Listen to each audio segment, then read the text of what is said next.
Voilà.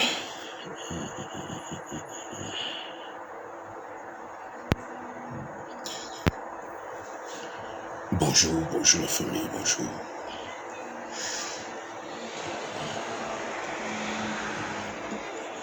Bonjour à la grande famille africaine. La grande famille négroïde. À tous les enfants de Kama. Oui. Bonjour.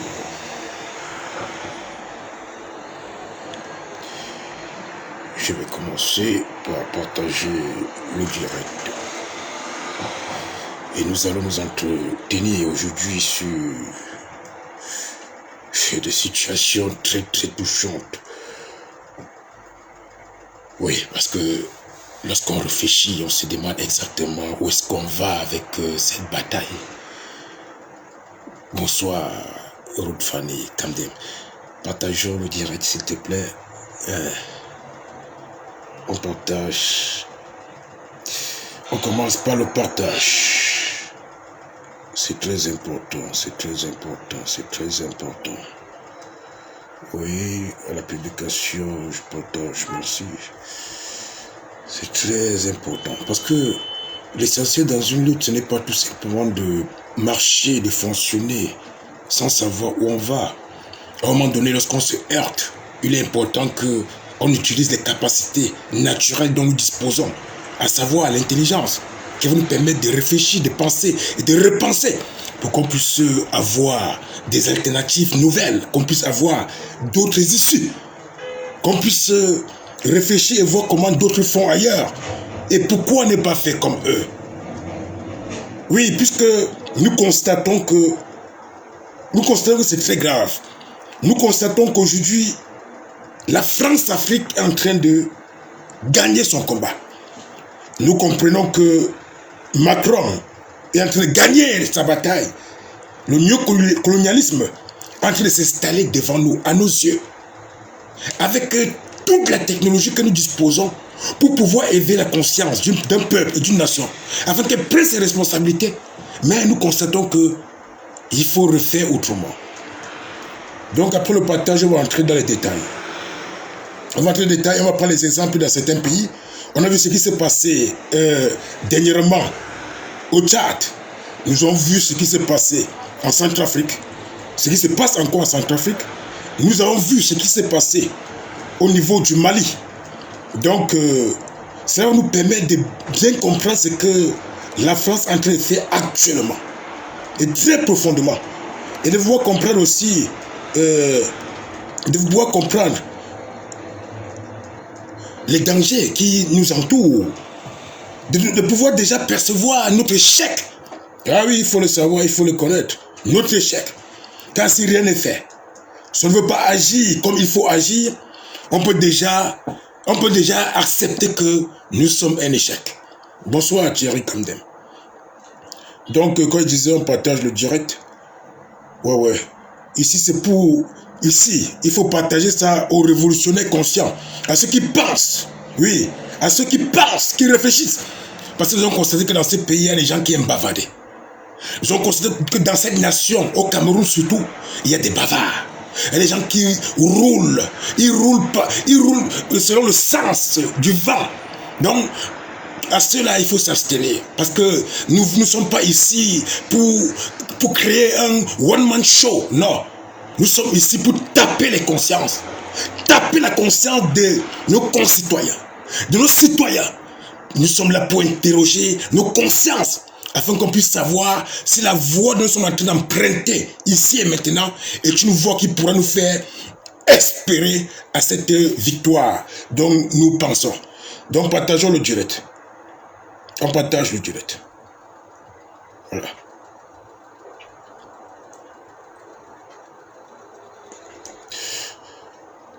Deux minutes pour le partage. Qu'est-ce que je fais là? Voilà.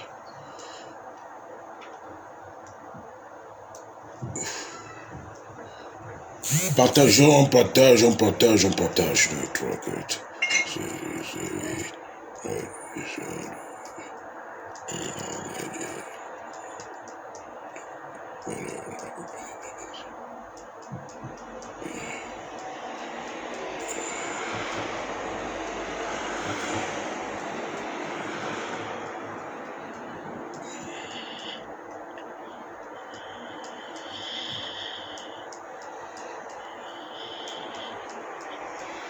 Voilà. C'est partagé. Voilà. Donc notre révolution est une révolution qui concerne déjà pas seulement le Cameroun. Parce que il est bien vrai qu'en tant que citoyen camerounais, nous avons pris les dispositions. Nous avons pris nos responsabilités pour pouvoir libérer notre nation. Mais une nation que, il est bien vrai que certains Camerounais n'avaient pas la connaissance profonde que cette nation est une partie de l'Empire français, d'où la France-Afrique. Une partie de l'Afrique française, où dans cette nation, nous avons certains individus qui ont prêté allégeance au système colonial de Jadis afin d'accompagner. Là, nous le connaissons. Nous savons tout cela. Mais il est important de le rappeler. Car cela va nous permettre de prendre de nouvelles dispositions et de pouvoir repenser, comme je l'ai dit tantôt, notre bataille. Donc, qu'est-ce qui se passe là?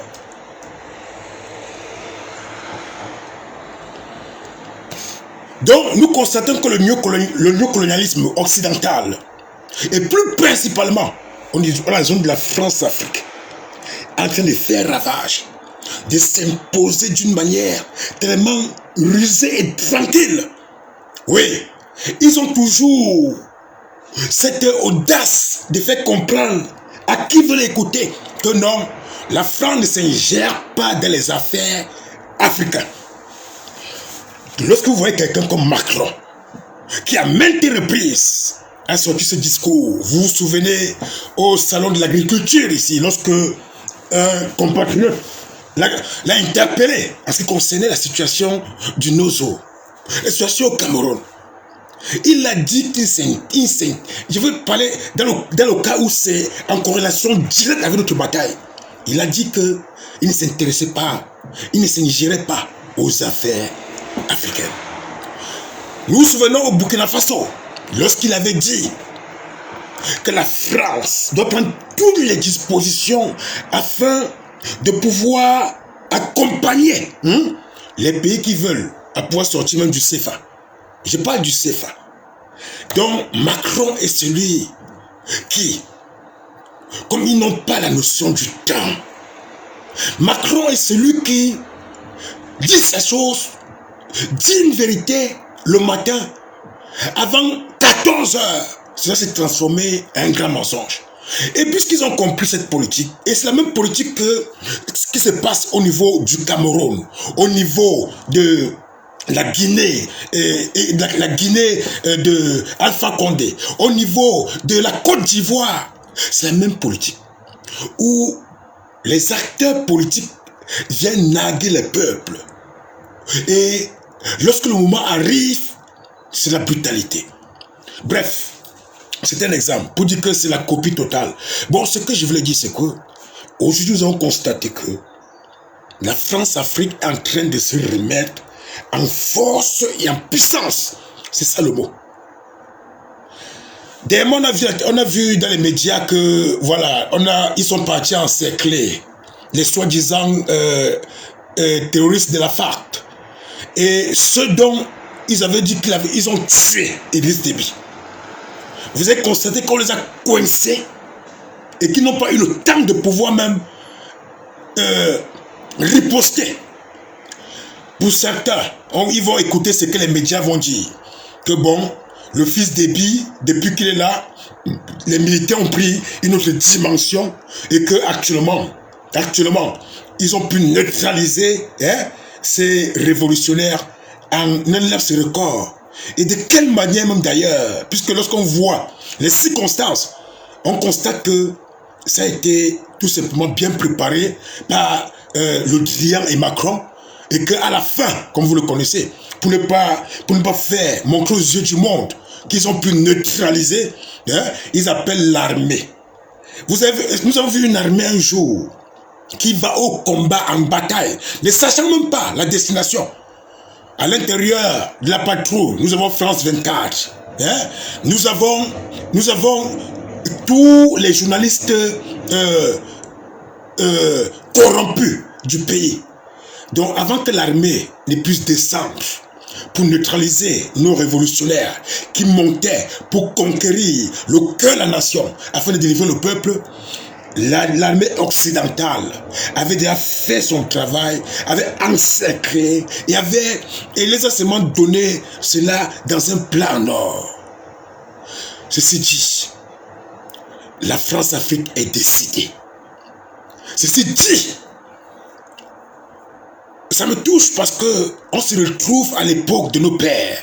C'est-à-dire que l'époque où nos pères ont lutté pour une libération effective de la nation. On se retrouve dans le même schéma. On se retrouve dans les mêmes situations. Et nous, avec un grand avantage, que nous avons la possibilité de communiquer rapidement. Mais malgré cela, la France-Afrique est en train de nous gagner. Ils font des ravages. Ils ont neutralisé les révolutionnaires tchadiens. Ceux qui montaient comme nos pères, à l'occurrence, Che Guevara, qui montait avec son ami Castro pour conquérir le pouvoir. La France-Afrique est venue intervenir. Ils l'ont pas dit, ils vont pas le dire. Que ceux qui attendent les journaux traditionnels ou conventionnels pour pouvoir comprendre la situation, ils vont attendre très longtemps. Nous avons tout compris, nous avons vu la situation, nous avons respecté. Respecté parce que, oui, parce que, enfin, le peuple lui-même, le peuple dans son ensemble, ne veut pas aussi convertir sa force dans le même mouvement de libération. Bon, une question qui m'intrigue encore par rapport à cette situation. Nous pensons que, nous, je dis à l'instant où nous sommes, si est-ce que ces gars de la FARC avaient exactement tué Déby, vous pensez qu'on va les montrer comme ça d'une manière très joviale à la télévision? Vous savez, il y a toujours des signes qui les trahissent. Il y a des signes qui les trahissent. Ils ne veulent pas admettre qu'ils ont tué, qu'ils ont émis un coup d'état, que le fils, dans son cercle, a organisé. On arrête le numéro 2 de la FARC. Et ils sont là tranquilles, on les interroge tranquillement. Et pourtant, on dit que ce sont eux qui ont tué un chef d'État. Non, ça ne devait pas se passer comme ça. Qu'on ne soit pas aussi ignorant. Ils nous montrent toutes les preuves de leurs mensonges. Bonsoir, maman Juliette.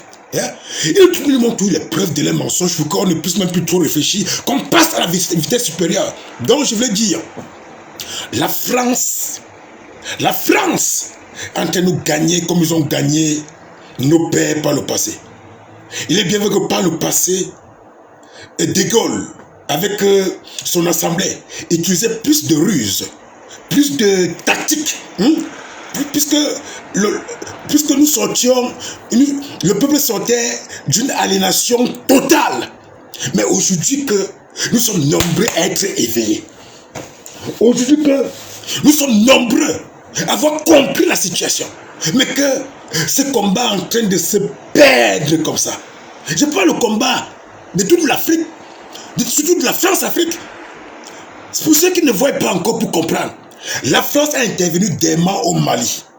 Lorsque les Maliens ont fait la révolution, et qu'il y a une armée qui allait se présenter comme ceux qui devaient gérer la situation pour l'instant, la France-Afrique a intervenu. La France-Afrique est venue dire son mot. La France-Afrique n'a pas reconnu le choix du peuple. Oui, le peuple avait choisi que oui, cette armée peut le faire. La France-Afrique est partie corrompre même le M5 pour que le M5 soit maintenant contre cette armée. C'est-à-dire que c'est tellement tragique. Parce que parmi les éléments que la France-Afrique utilise, il y a d'abord la corruption. Corruption matérielle. corruption de mœurs, comme le tribalisme qui s'installe, le tribalisme émotionnel, même le tribal. Donc, c'est-à-dire, ils ont leurs éléments de base pour pouvoir faire distraire les gens. Entre-temps, maintenant, lorsque tout ça est passé, donc on monte maintenant le M5. C'est comme actuellement vous avez vu dans votre pays, dans notre pays, le Cameroun. Celui qui était le bras droit du président élu. Bras droit, je dis bien bras droit. Parce que l'autre jour, je fais une parenthèse dessus. L'autre jour, comme il a eu la puissance égocentrique de vouloir faire en sorte que la situation s'inverse, que le mensonge domine sur la vérité, lui-même est conscient que, en faisant la coalition, c'est parce qu'il a vu la force et la puissance. Ils sont partis ensemble jusqu'au bout, jusqu'en prison. Lorsqu'ils sont sortis, il a toujours reconnu que le président élu était celui qui a gagné les élections. Que la coalition, oui, avait gagné. Mais plus particulièrement, Maurice Kamto. Il a reconnu. Voilà que, presque au crépuscule de sa vie, j'ai mis au crépuscule de sa vie. Parce que Pende Koka, je ne sais pas s'il peut encore vivre 40 ans. Oui, puisqu'on lui souhaite de longue vie. Donc, j'ai dit 40 ans pour que, en supposant que la nature sera favorable à cela, au crépuscule de sa vie, c'est là où il part romper sa propre conscience. Donc la France-Afrique est passée à côté. La France-Afrique, vous savez, la dernière fois lorsqu'on avait encerclé le président élu, allez voir la vidéo qui suit. Lorsqu'il a fait le truc, il a dit que bon, la France n'a pas le le Cameroun, la France, qu'il appelle la France pour aider le Cameroun. Bon, on s'est dit que c'est une stratégie quand même, mais quand même, ce genre de stratégie est très dangereux. Pourquoi? Parce que dans ce genre de stratégie, tu signes le pacte, tu n'exécutes pas, on te tue. Et on peut te laisser vivant, mais on tue tous tes proches. Donc on déracine toute ta famille, mais on te laisse vivant pour que tu vois et tu souffres. Pas être tué, ce serait trop facile. Ça ne va pas servir d'exemple. Il n'y a que les gens qui ont peur de la mort que ça peut servir l'exemple. Mais on déracine toute ta famille. Toi-même, on te laisse vivant, étant paralysé. C'est ainsi que fonctionne la France-Afrique. Donc je disais, j'ai pris le rapport avec le Mali. C'est la même chose qu'ils ont fait avec le M5 et le Conseil des traditions maliens. C'est ce qu'ils sont venus faire au Cameroun entre Pende Koka, la guerre minute, et Maurice Kamto. Donc ils sont en train de détruire. Comme ils n'ont pas le courage.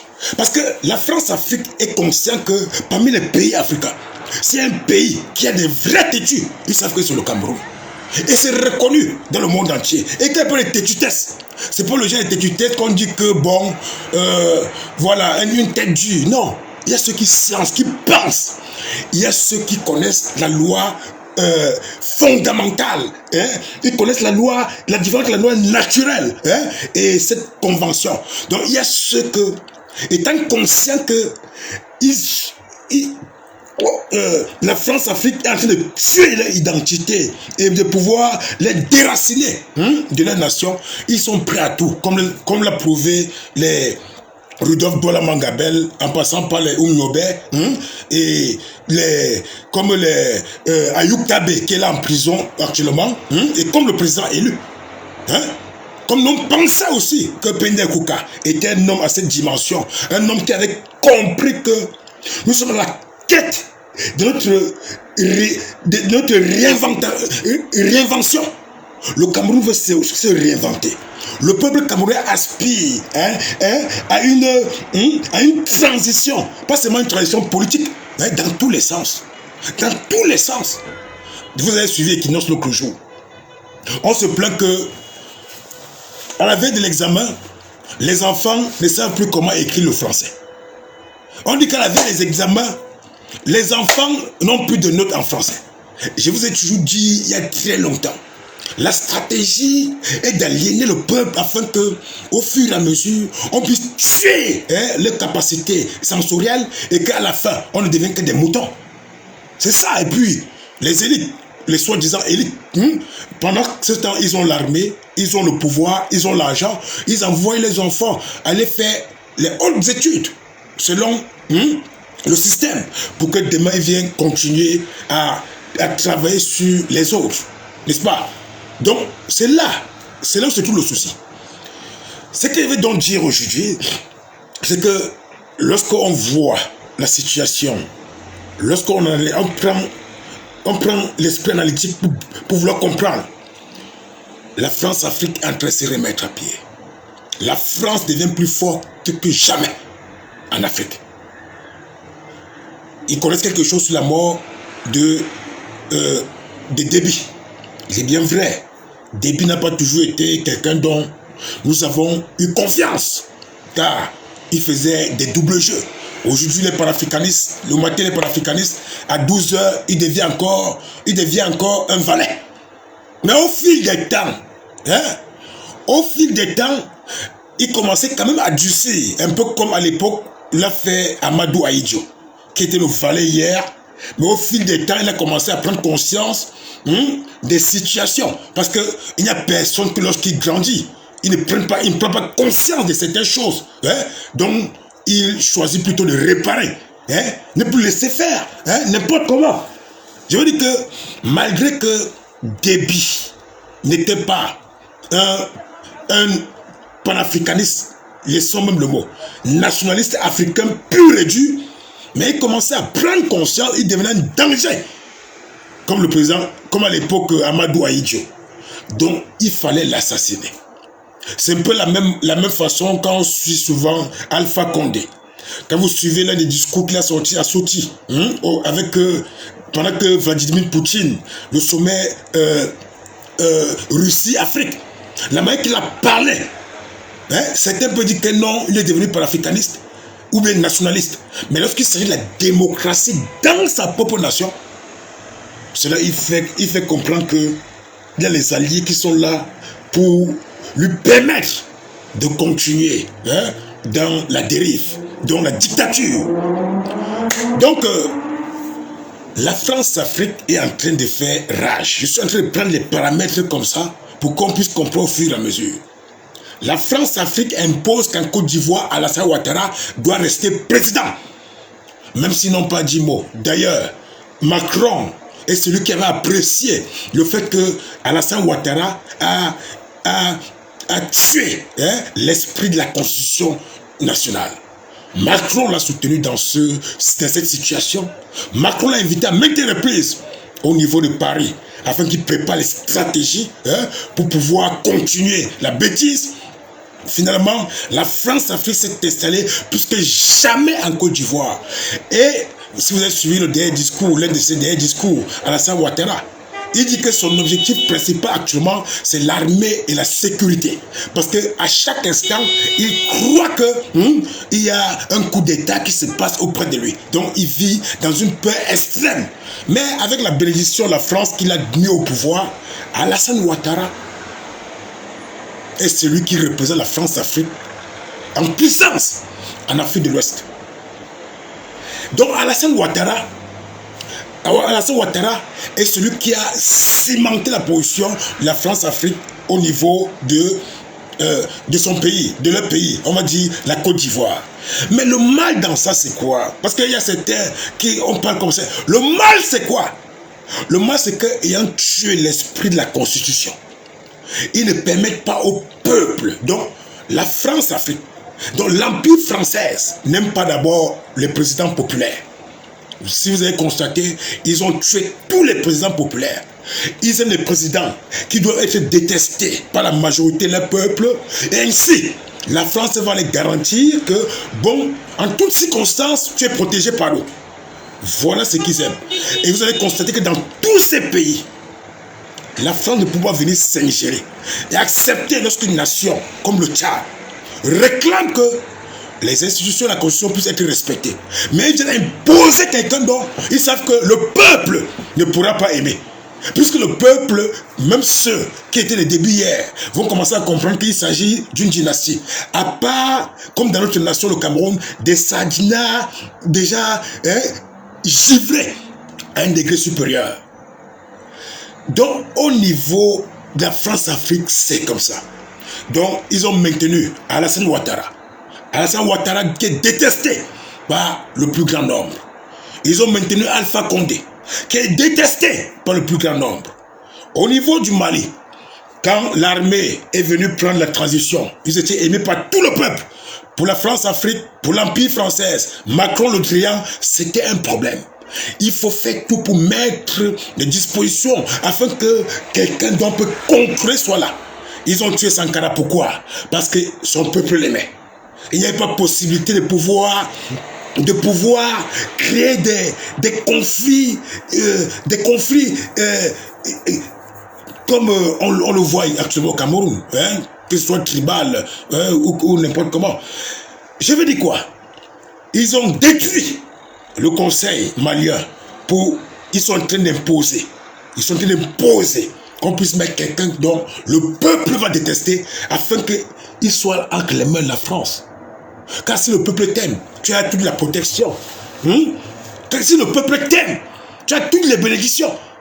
Si le peuple t'aime, il est prêt à se lever pour lutter contre qui que ce soit.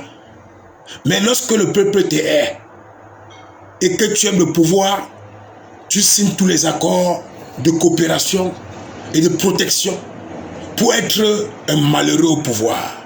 Un malheureux comme Biangongo. Hein? Même position. Quand Biangongo, son cas, c'est que lorsque le peuple crie « Ouh, multipartisme », c'est là où la folie commence.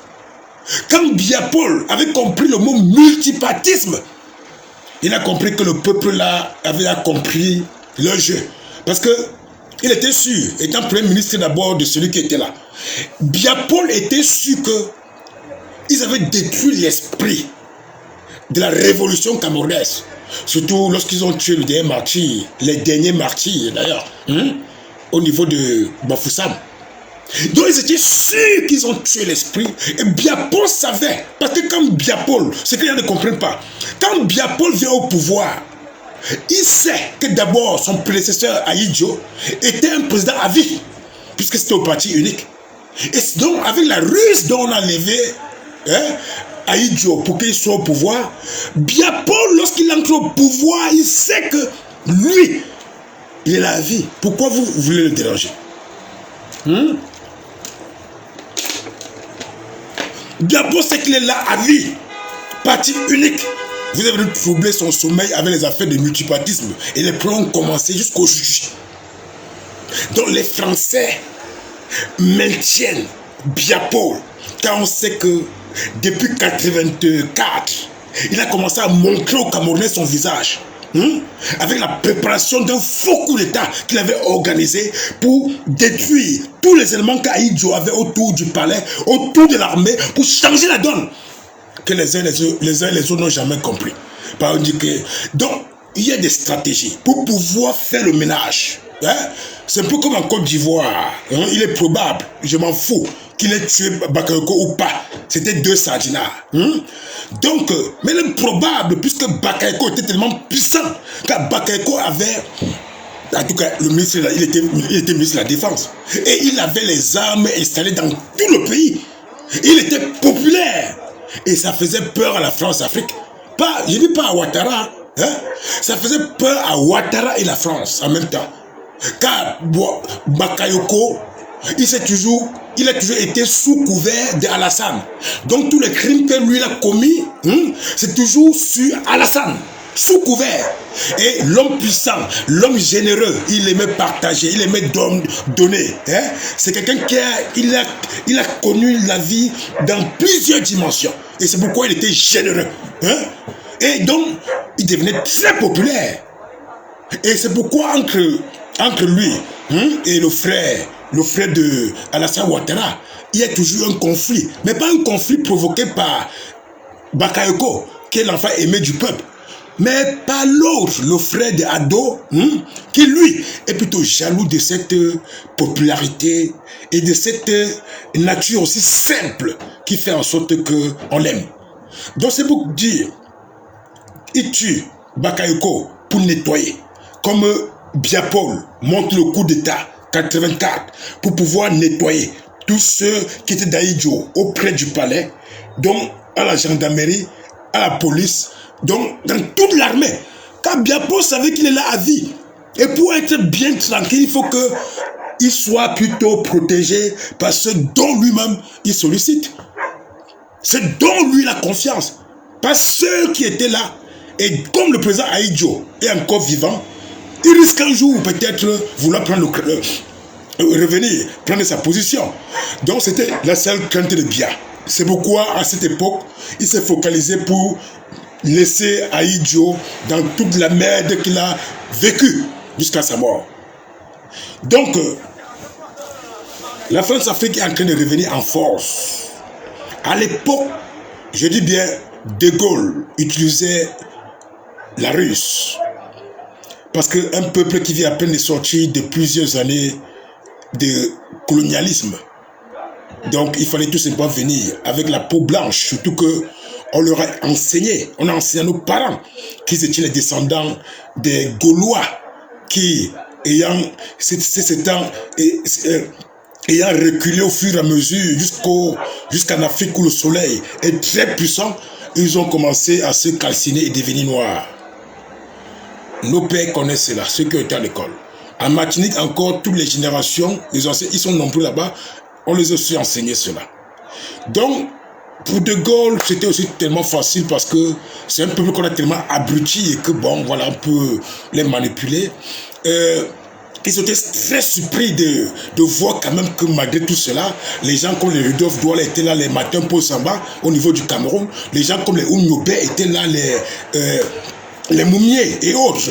Au niveau de l'Afrique, alors en général, ils étaient surpris qu'ici, on parle de Sylvano Olympios, là-bas on parle de Lumumba, de l'autre côté c'est Sékou Touré, là-bas on parle de Kwame Nkrumah. Donc ça a été une surprise générale que malgré les années, 14 siècles quand même, 14 siècles, ça fait 7 siècles x 2, 7 siècles dont les arabo-musulmans nous ont maintenus dans l'esclavage, une servitude qui actuellement n'a pas été élucidée au grand nombre, dont beaucoup ne connaissent pas, mais avec la pratique dont on voit qu'ils font au niveau de la Libye, qu'ils font au niveau du Liban, de la Syrie, comment ils traitent nos compatriotes, certains peuvent comprendre que ils ont toujours eu, d'eux-mêmes, ils ont écrit dans leur livre, voilà que notre race est la race suprêmement des esclaves.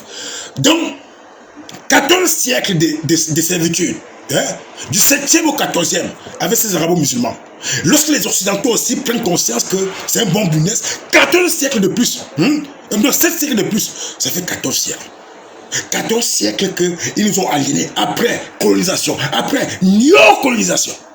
Dans la colonisation, alors, c'est là où De Gaulle arrive. C'est très facile. Donc il rythmait seulement. Bon, toi, tu vas être président. C'est bon? Bon, tu vas détester. Ahidjo, tu vas détester tout ce que tes frères font là. Comme ça, on va te propulser, on va te protéger, on va assassiner, on va tuer. Et toi, tu seras président. Parce que là, il fallait que, comme ils avaient compris que l'Union française, même qui voulait au départ, était un danger. Parce que, comme on le sait, s'il y avait Union française, ce sont les Senghor qui devaient être les futurs présidents en France. Car les Noirs devaient voter les Noirs. Après les Noirs aliénés, comme j'ai bien dit. On est bien sortis, nous sommes sortis plutôt d'un système de traumatisme profond. Avec cette situation de colonisation et de servitude. Donc, je prends le rapport entre les deux époques pour qu'on comprenne bien. Parce que Macron est en train de faire en 3 ans ce que De Gaulle a pris des années pour le faire. Il est bien vrai qu'à l'époque de De Gaulle, il y a un certain Hitler qui était là et que dans le continent occidental, il y avait des conflits, il y avait des guerres froides entre la France et l'Angleterre, par exemple, la guerre des 100 ans, entre la Russie et, comme aujourd'hui d'ailleurs, la Russie et tout le reste, et Hitler aussi qui était là pour vouloir aussi leur rendre la pièce de la monnaie dont ils l'ont fait au niveau de l'Afrique. Parce que n'oublions pas qu'ils ont conquis les territoires de Hitler, donc de l'Allemagne, après la Première Guerre mondiale, dont le Cameroun faisait partie d'ailleurs. Donc, le rapport actuel, il faut qu'on conclue dans ça. Vu ce qui se passe, c'est passé, on va prendre le Mali. où le peuple se libère, il monte une armée de transition. Les Français viennent intervenir. Et les Français imposent la ligne à suivre. Là, ça, c'est le mot qu'il faut prendre, il faut choisir. En Côte d'Ivoire, la Constitution, c'est la France qui approuve toujours. Oui. Et la France soumet le peuple à la décision d'un individu, d'un citoyen. Chez Alpha Condé, pareil. On va pas perdre le temps dessus. On va prendre les exemples maintenant plutôt particuliers. Nous allons prendre l'exemple de la Centrafrique actuelle et ce qui s'est passé au Tchad, n'est-ce pas? Centrafrique, voilà les rebelles. Nous connaissons tous Bozizé. On connaît tous sa position. Nous savons que ce sont des vrais rebelles.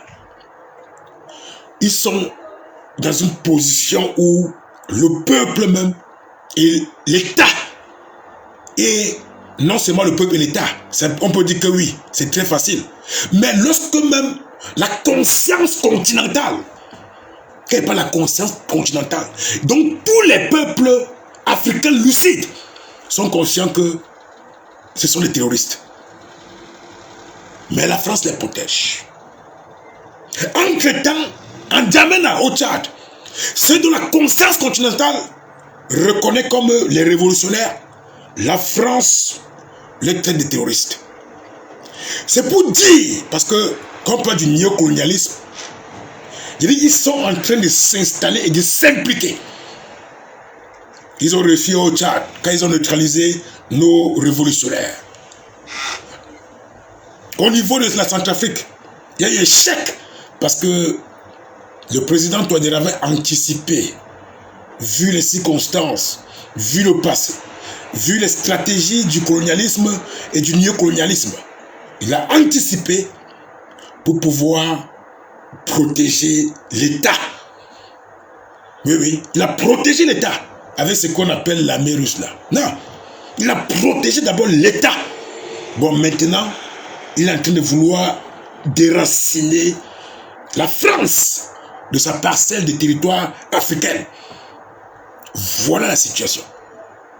Parce qu'aujourd'hui, pourquoi est-ce qu'on ne peut pas s'interroger d'une manière sincère? Pourquoi est-ce que la France, en même temps, il intervient en Côte d'Ivoire, en même temps, il intervient au Mali, en même temps, il intervient au Tchad, en même temps, il est en Centrafrique. La France-Afrique est en train de se repositionner. La seule confiance et l'espérance que nous avons, c'est avec la position de la Centrafrique. Sinon, nous devons être dans une situation très désagréable. Une situation désastreuse. Donc, la France-Afrique, avec Russe, est en train de se mettre en place. Au niveau du Cameroun, si ce qui s'est passé au Tchad il y a 2 jours ne nous interpelle pas, nous avons vu encore que la communauté internationale envoie même les armes à M. Biya pour qu'il puisse être plus fort, qu'il puisse être il puisse être plus dynamique. Donc, la communauté internationale est en train de bénir encore le système sur place, car ce système est là pour le servir.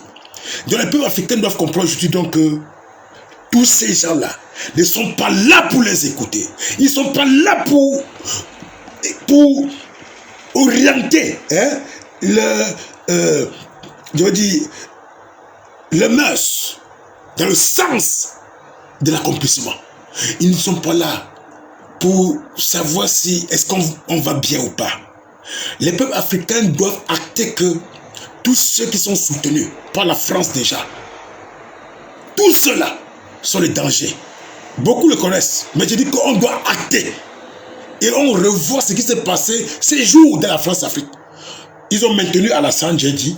Ils ont détruit la révolution malienne, j'ai dit. Ils ont tué la révolution tchadienne il y a quelques jours. Ils ont imposé au Gabon, celui qui devait être là, ils sont en train d'imposer Biya-Paul. Donc en résolution maintenant, nous savons que tout ce qui nous manque à faire, c'est de pouvoir faire comme la Centrafrique. Je dis bien, Je vais m'adresser maintenant pour le Cameroun. Et ça en vaut pour toute la France-Afrique. Si nous voulons être libres, si nous souhaitons être libres, l'issue favorable, idéale, c'est de faire comme la Centrafrique. Parce que voilà les Tchadiens qu'on a neutralisés l'autre jour. Vous avez vu l'armée tchadienne là, en train de manifester son contentement. C'est eux qui étaient au front et qui avaient les capacités de pouvoir gérer ces gens-là. Donc la France-Afrique sera toujours là pour protéger et détruire tous ceux qui souhaitent la véritable indépendance. Je dis bien, aujourd'hui la situation à la Centrafrique est très difficile et rude parce qu'ils sont les seuls à côté dans la France-Afrique à pouvoir agir d'une manière sincère pour se libérer. Actuellement, au niveau de l'Afrique, ceux qui ont pris les vraies dispositions pour pouvoir se libérer de la France-Afrique, c'est la Centrafrique.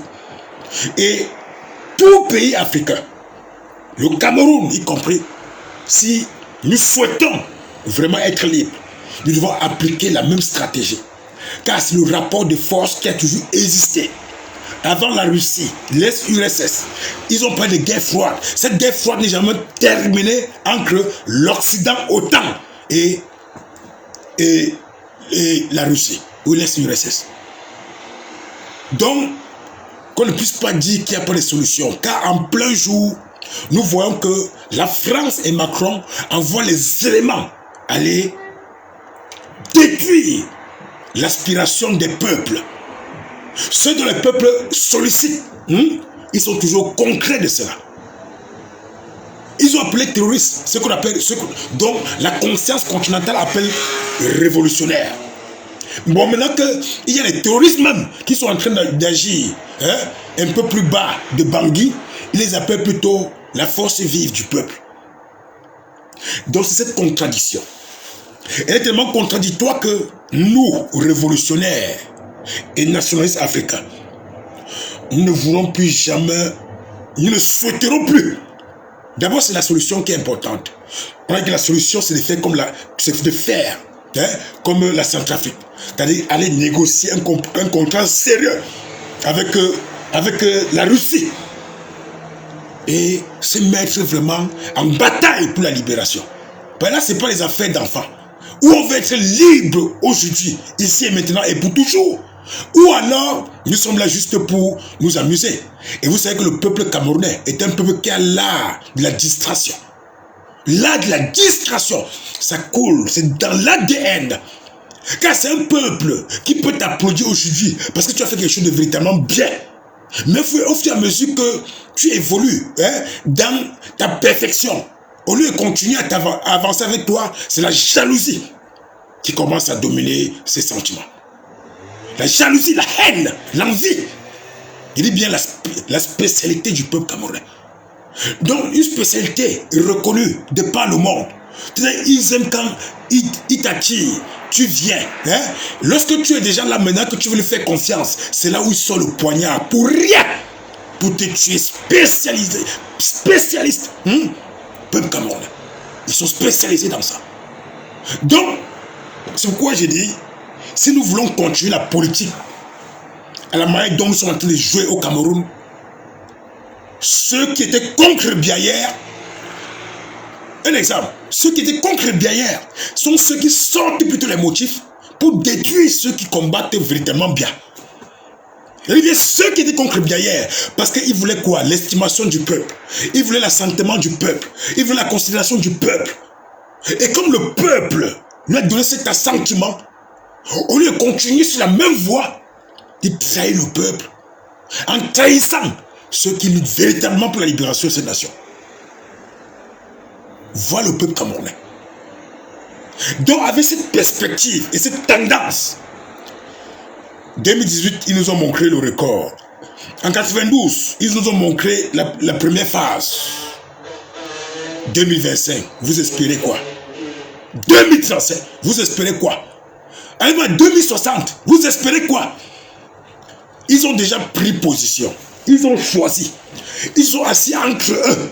Ils ont dit que le pouvoir, c'est d'abord pour eux. Et maintenant, entre eux, maintenant, qui va être là? C'est une autre question. Donc, ils ont déjà défini et prédéfini la destinée d'une nation.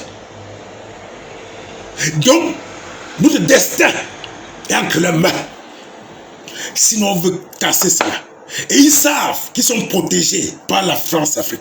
Ils sont protégés par la France. Ils sont protégés par l'OTAN. Ils sont protégés par les Nations Unies.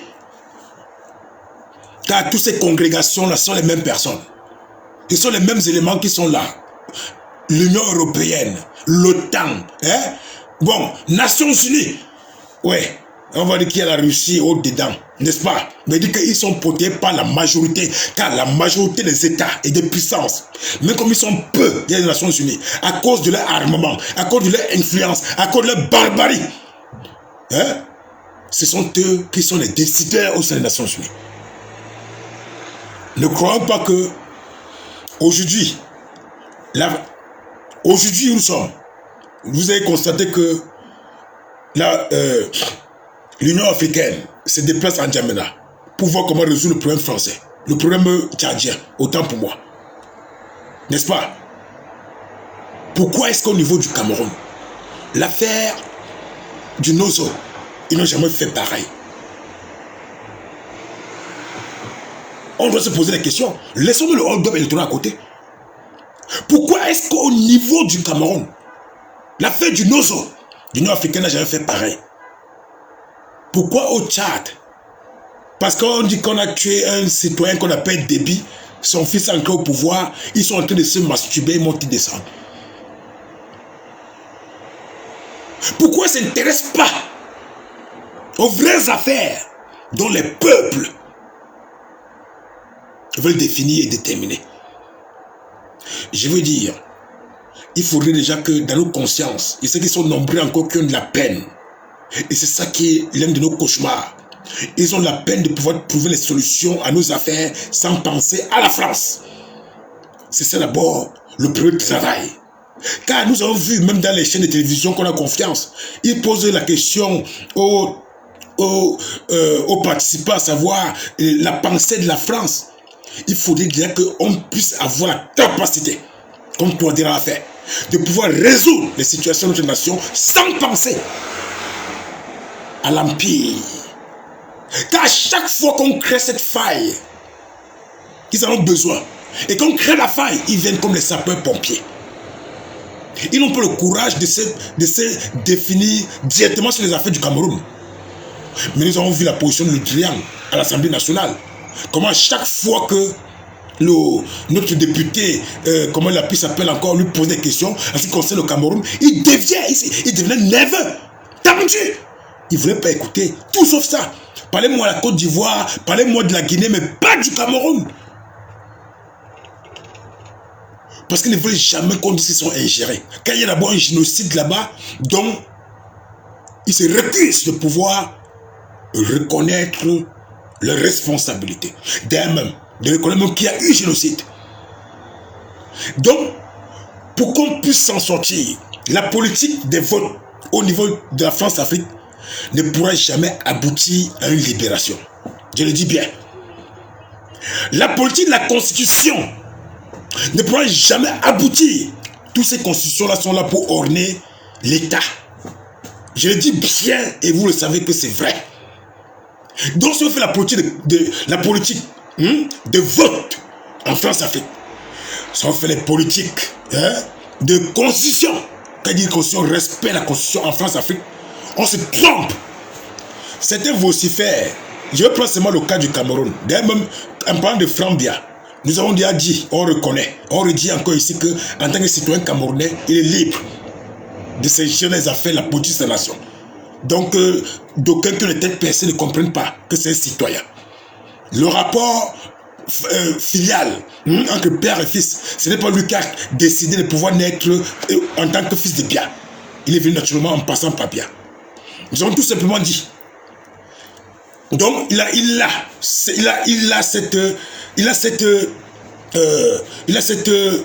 comment dire, possibilité, s'il le souhaite bien sûr. Par les Camerounais, au lieu de s'inquiéter des vraies situations, commencent à parler de la monarchie, de parler du Cameroun comme le Tchad. Là, ce sont des distractions. À dormir debout. Ce sont des fausses conversations. Une personne intelligible ne peut pas commencer à réfléchir en disant cela, car c'est les faux débats. Parce que le fils de Bié là, oui, il est venu par la voie des armes, c'est propre. Voilà, il a fait son coup d'état. Hein? Voilà. Maintenant, au niveau du Cameroun, ce qui fait peur aux Camerounais, c'est quoi? C'est qu'ils sont conscients que la politique du vote et de la constitution ne peut pas marcher au Cameroun. Mais ils fuient le véritable débat. Ils fuient la vérité. Ils veulent déjà mettre leur malédiction sur Frambia. Frambia ne vous a rien demandé. Et si aujourd'hui il vient se représenter en tant que président, c'est légitime. Vrai ou faux? Donc le problème se pose, tout se trouve à un autre niveau, où les Camerounais veulent fuir parce qu'ils aiment les distractions. Ils aiment ce qui va toujours les empêcher de pouvoir vivre consciemment. Ils aiment tout ce qui va les envoyer hors d'eux-mêmes. Ils n'aiment pas la concentration. Je dis dans la majorité, hein, quand je dis c'est pas tout le monde, je dis dans la majorité, dans son ensemble. Donc Frambia, ils sont conscients que Frambia se présente aux élections aujourd'hui. Ils gagnent les élections. Ils gagnent pourquoi? Parce que les Camerounais refusent de partir lutter pour que on puisse avoir un changement radical, hein, pour qu'on se libère véritablement. À l'époque, et l'affaire du Tchad va vous faire comprendre. Lorsqu'on disait qu'on se lève pour porter les armes, nous avons dit que tous ceux qui racontaient ça étaient des inconscients. Car n'ayant pas un peuple formé, vous avez les enfants tués à l'abattoir. Voilà ce qui se passe avec le FARC au niveau du Tchad. On les a neutralisés comme des enfants. Parce qu'ils pensent qu'ils peuvent combattre bien. Vous combattez l'OTAN, vous combattez les Nations Unies, vous combattez l'Europe, vous combattez l'Afrique, la France-Afrique. Hein? C'est ça. Donc, ces ignorants, pensant qu'ils combattent bien, vous combattez toutes les puissances, hein, au monde. Oui, les puissances monétaires, Banque mondiale, FMI. Tous les jours, vous comprenez que FMI au Cameroun, vous combattez l'FMI, vous combattez la Banque mondiale, vous combattez l'Organisation mondiale de la santé qui a envoyé les virus au Cameroun pour qu'on injecte sur les populations afin qu'ils puissent être moins raisonnables, plus dociles. Parce que ceux qui attendent que le virus soit pour tuer, hein, au fur et à mesure que tu vas grandir maintenant, au lieu que tu puisses grandir en puissance, en énergie et en capacité, hein, dans tous les domaines, tu grandis, tu deviens un grand malade. Tu deviens un grand malade et tu vas dépendre de qui? De l'OMS. Donc tu vas dépendre de Big Pharma, hein, quand tu deviens un gros malade, n'est-ce pas? Et quelques années plus tard, ils vont créer d'autres pathologies ou d'autres virus, hein, pour tuer maintenant ces générations-là. Comme ils ont tué nos grands-pères et nos grands-mères ici en France. Nos grands-pères et nos grands-mères, ceux qui avaient les cancers, on a bloqué les soins, ils sont morts. Ceux qui avaient le diabète, on a bloqué les soins, ils sont morts.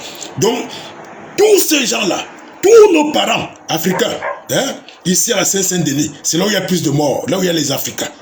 C'est là où il y a même eu 95% de morts. Ils ont éradiqué une grande partie des Africains, qui étaient déjà âgés et malades. Et pour bonus, ils ont mis Manu Dibango dessus. Voilà, pour faire peur aux Africains. Donc, je suis en train de dire ceci. C'est juste une parenthèse et qu'on sache qu'ils n'ont pas le sentiment.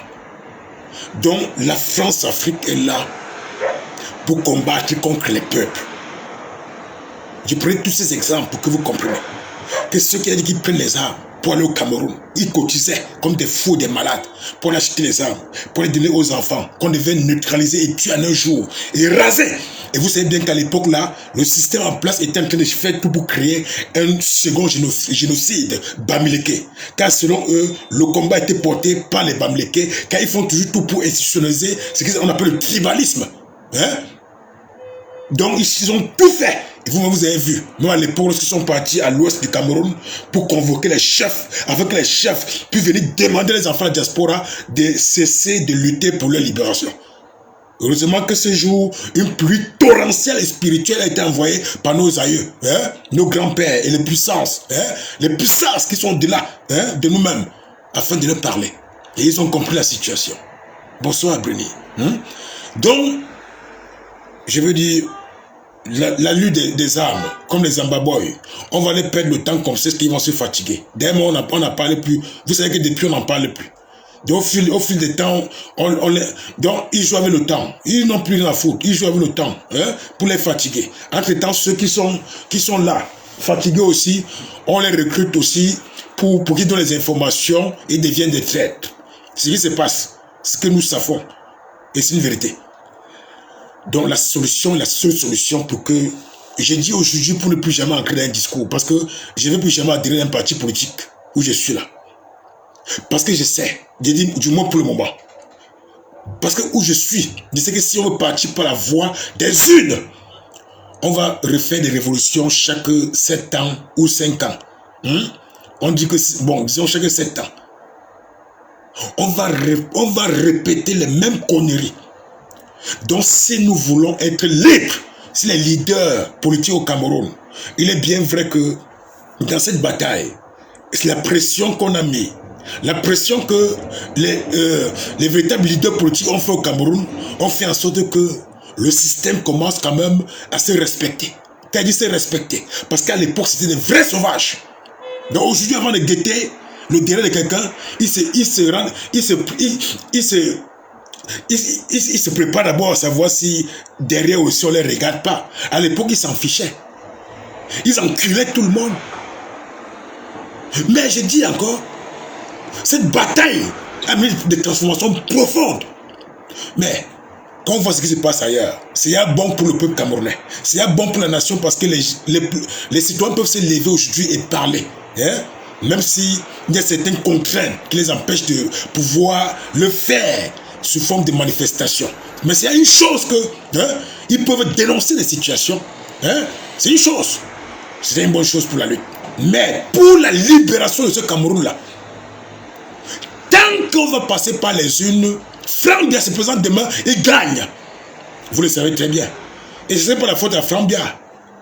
Si on ne trouve pas, si la France trouve que Frambia, c'est un exemple, ils sont nombreux, je prends le cas de Frambia, pas beaucoup de Camerounais vont s'y faire dessus. Hein? Si la France trouve que c'est Frambia le meilleur qui va continuer, qu'est-ce qui va l'empêcher d'être aux élections de 2025? Rien. Et même la constitution, ils peuvent changer. Parce qu'ils sont en train de nous perdre le temps avec ces affaires de code électoral. Ils peuvent même changer. Mais qui contrôle tout ça? Qui contrôle tout ça? Non, il faut qu'on soit franc. J'ai dit que le code électoral, ils vont dire qu'ils vont changer même maintenant pour nous faire plaisir. Ils veulent que quand même qu'il y ait une bagarre. Pour que leur ego ne veut pas qu'on dise que le peuple ou le président élu a gagné ou bien les opposants ont gagné pendant l'ensemble. Ils peuvent même changer tout de suite là. Demain, ils font les élections. Ils déclarent le vainqueur. Hein? Ils déclarent le vainqueur. Et on dit que c'est Frambia. Et le Conseil constitutionnel confirme que c'est Frambia. Et vous savez qu'au Cameroun, selon les tests de la Constitution, dès que le Conseil constitutionnel a confirmé quelque chose, on dirait les dieux des planètes. On dirait que c'est Jupiter, Mars et Saturne qui sont venus pour donner les résultats. Conseil constitutionnel qui est composé à 90%, 99%, 100% du RTPC. Quand ils vont valider, on dit que non, monsieur Kamto, c'est Frambia qui a gagné les élections, rien à dire. La preuve, où sont les 32 PV? Le Conseil constitutionnel a répondu quoi? Qu'est-ce que le Conseil constitutionnel a répondu? Donc, mes chers frères, les vociférations antiques là, je pense que le temps là est passé. Et je pense qu'il est temps plutôt qu'on puisse ancrer dans une conscience supérieure où on vit une réalité objective. Est-ce qu'on veut vraiment être libre? C'est la question que chacun doit se poser. Moi, je veux vraiment être libre. Et je sais que pour que je sois libre, que la nation camerounaise soit libre, il faudrait qu'on parte signer le contrat avec la Russie, comme l'a fait la Centrafrique. Car aucune alternative, entre avec les armes au Cameroun, ils vont détruire ces gens-là en 2 jours. Car la France-Afrique va profiter ancrer. Car l'Europe va ancrer. Car l'OTAN va ancrer. Car les Nations Unies vont ancrer. Et comme le système en place et le produit, donc ils vont tout mettre en faveur pour qu'ils puissent déraciner, puisqu'ils vont les appeler les terroristes. Donc aucune option telle que celle-là. Tous ceux qui vont déclarer cela, ce sont les ennemis de la nation. Ils sont ceux qui souhaitent que ce pays soit seulement dans le trouble pour satisfaire leurs désirs. Pour qu'un jour ils disent que nous on avait dit ceci, on a fait. Parce qu'il y a des gens qui veulent passer, entrer dans l'histoire par force, en forçant, en passant même par des chemins inconnus. Inconnus tout. En tuant même. Comme l'a fait, comment on l'appelle encore, celui qui a tué Thomas Sankara. Il a tué pour entrer dans l'histoire. Et sa conscience va rester toujours. Quand on parle de Sankara, son ami là, comment on l'appelle, comment on l'appelle encore. Écrivez son nom.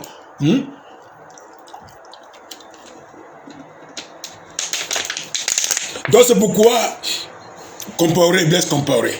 C'est pourquoi j'ai dit ici, solennellement, que si la politique doit continuer ainsi en Afrique, dans le 237, dans la France-Afrique, ne comptez plus jamais. Nous ne sommes plus ceux-là qui vont venir naïvement et dire que non, nous on va décider de gagner par les unes. Je ne dis pas ça pour concrétiser le président élu. Je ne dis pas ça. Mais je dis selon mon analyse et ma confiance, ma conscience. Et ce que je vois dans d'autres pays. Ce que je vois simultanément dans tous ces pays-là. Le seul rapport équitable, c'est avec une puissance aussi qui lutte pour son intérêt, mais que cet intérêt aussi puisse participer à l'épanouissement de l'autre, en l'occurrence la Russie. Pas un pays qui lutte pour son intérêt et qui lutte pour le déracinement des autres races, qui met tout en œuvre pour que tout un pays ou un continent vive dans l'inconstance pendant des décennies. Je dis bien, soyons vrais. La France, depuis qu'elle est entrée dans ce continent-là, les générations vivent toujours dans des tumultes. Ah oui. Donc si on veut que ça s'arrête, notre affaire n'est plus affaire qui veut être président ou pas. Maintenant, qui veut qu'on libère le Cameroun? Voilà la véritable question qu'on veut se poser. Qui veut qu'on libère le Cameroun? Pas celui qui va être président. Parce que là, il n'y a personne qui pourra. Quand il vous dit bien qu'ils sont soutenus par l'Europe, l'Union européenne, le Conseil européen, par l'OTAN, ils sont soutenus par toutes les puissances monétaires, les banques, Rothschild, par le FMI, ils sont soutenus par tout ce qui contribue à l'appauvrissement des peuples. Et leur force, c'est qu'ils ont les armes. Ils ont les armes sophistiquées. Donc on ne se trompe pas, qu'on ne se trompe plus.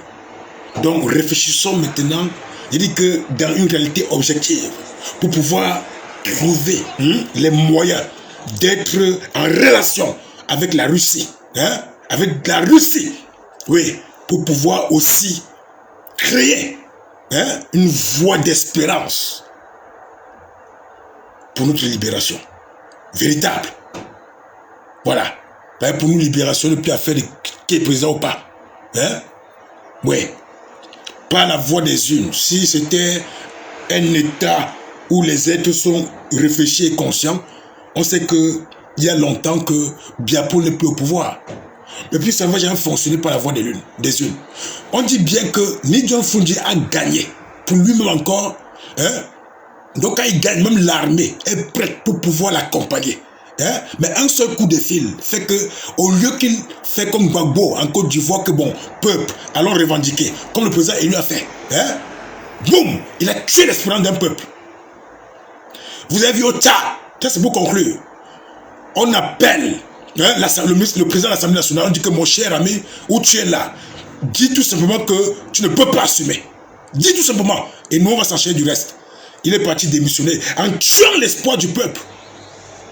Au Togo, c'était pareil. Lorsque le père du Tintin qui est là, actuellement, lorsqu'il est mort, le président de l'Assemblée nationale a osé vouloir réfléchir. Mais un seul coup de fil est arrivé. Et il a désisté. Pourtant, c'est lui qui devait suivre la situation. Dans la France-Afrique. À part ce qu'on veut abandonner notre combat réel pour entrer la distraction. Je pense que tout ce qu'ils vont faire aujourd'hui, oui, que les opposants politiciens là, ils font tout pour que bon, les peuples prennent conscience. Il faut qu'ils jouent le rôle des associations. En France, ils jouent le rôle des associations. Car pour s'en sortir en tant qu'opposant, Hein? On les a donné déjà la formule. Il faut s'allier.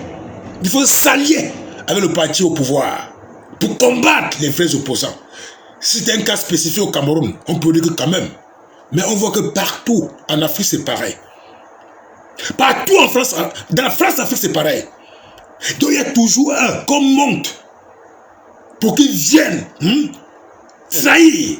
En Côte d'Ivoire, c'est le monsieur qui est devenu ministre de quoi du